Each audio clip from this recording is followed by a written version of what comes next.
Padiri Ubardi Imana yari yaramuduhaye none yamwisubije, yamuremye imufitiye umugambi n'ubutumwa azasohoza muri iyi myaka amaze muri aya mateka. Burya buri muntu Imana imurema hari ubutumwa imuremeye, ifite impamvu imuremye, ikamuha impano zijyanye no gusohoza ubwo butumwa yamuremeye mu gihe yamugeneye n'ahantu yamugeneye, ikamurema mu gihe cy'amateka, amateka y'umuryango, amateka ya Kiliziya, amateka y'igihugu n'isi, igihe azagiramo uruhare muri ayo mateka asohoza ubutumwa bwayo hano ku isi. Padiri Ubardi rero muri ibi bihe by'amateka yacu yaranzwe n'amacakubiri, amakimbirane, ubuhunzi, kugeza no kuri jenoside yakorewe Abatutsi, asohozamo ubutumwa bw'Imana nk'umukristu. Yarababaye cyane muri jenoside, Imana iramurinda, nanone ubona ko imutegurira kuzasohoza ubutumwa nyuma ya jenoside mu kubaka umuryango w'Abanyarwanda, umuryango wa Kiliziya. Mu butumwa yakoraga bwo kunga abantu n'Imana, kubafasha kwiyunga nabo ubwabo, kwiyunga n'imitima yabo no kwiyunga n'amateka yabo, gutyo bagakira ibikomere by'imitima, bakiyunga n'abavandimwe, bagasana imiryango. Padiri Ubardi muri uko kubabara kwe muri aya mateka ntabwo yemeye guheranwa n'agahinda, ntabwo yemeye guheranwa n'ububabare, ahubwo ububabare yabubyajemo imbaraga zikomeye zo kubaka amahoro, yigisha imbabazi, gusaba imbabazi, kwicisha bugufi ugasaba imbabazi Imana, ugasaba imbabazi abavandimwe wahemukiye, kubabarira umuvandimwe waguhemukiye ukamubohora umutima. Ngubwo ubutumwa bw'imbabazi bwamuranze, afasha abantu kwiyunga n'Imana, kwiyunga n'amateka yabo no kwiyunga n'abavandimwe. Mu isomo rya mbere twumvise umugabo Yobu.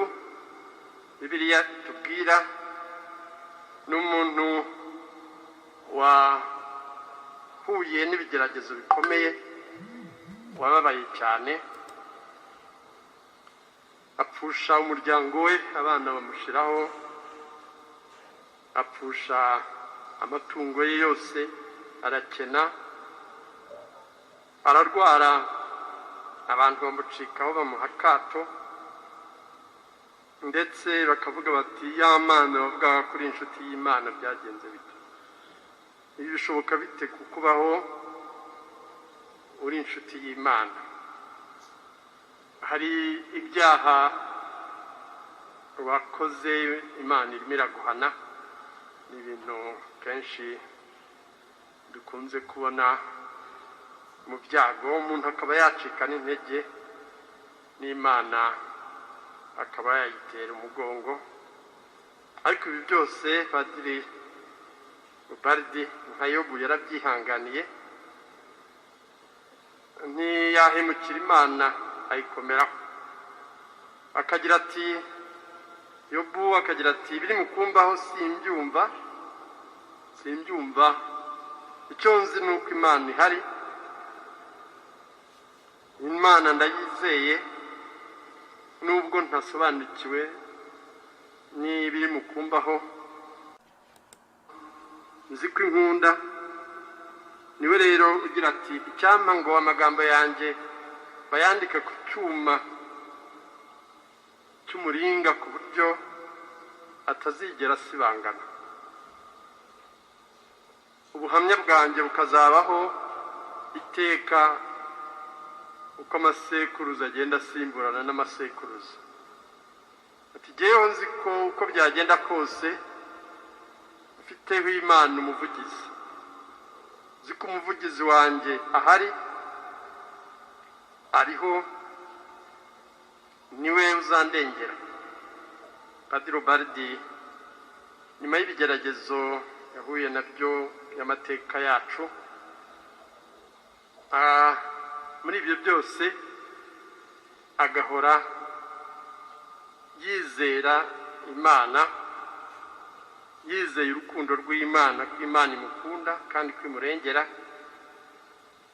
akifuza ko abantu bose benshi bishoboka, bose bishoboka, yabagezaho ubuhamya bw'imbabazi z'urukundo rw'Imana. Uko imbabazi z'Imana zabageraho zigasana imitima yabo, zikabunga, bakagira amahoro. Uyu murage rero w'ubuhamya adusigiye uzakomeze, ntuzasibangane. Wari umutagatifu mu isomo rya kabiri agira ati ntihakagire ikibatandukanya n'urukundo rw'Imana. Niyo byaba ibyago, niyo kaba agahinda, niyo bwaba ubukene, niyo yaba inzara no gutotezwa, ibyo byose turabitsinda tubikesheje Kristu wadukunze. Padiri Ubaldi yarabigaragaje, guhora byose abitsindisha ukwizera urukundo rwa Kristo. Yari umusaseredoti wemera Imana bikomeye, wizera Kristo ku buryo nta cyashoboraga kumuca intege. Muri ibi bihe byacu bikomeye nyuma ya Jenoside yakorewe Abatutsi, ibikomere bikiri bibisi,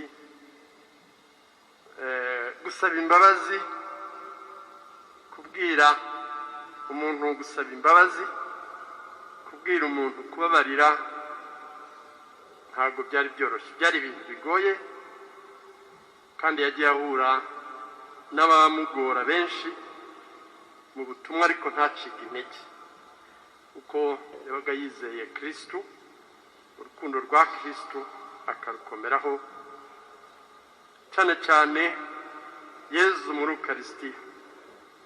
Yezu uri muri Ukaristiya, muramwibuka mwese,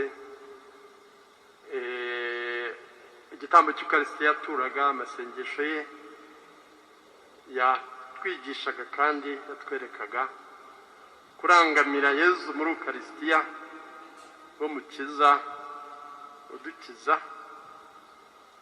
Ibi ngibi baravuga ngo ko umuntu yabayeho ni nako asaza, ni ikimenyetso gikomeye Imana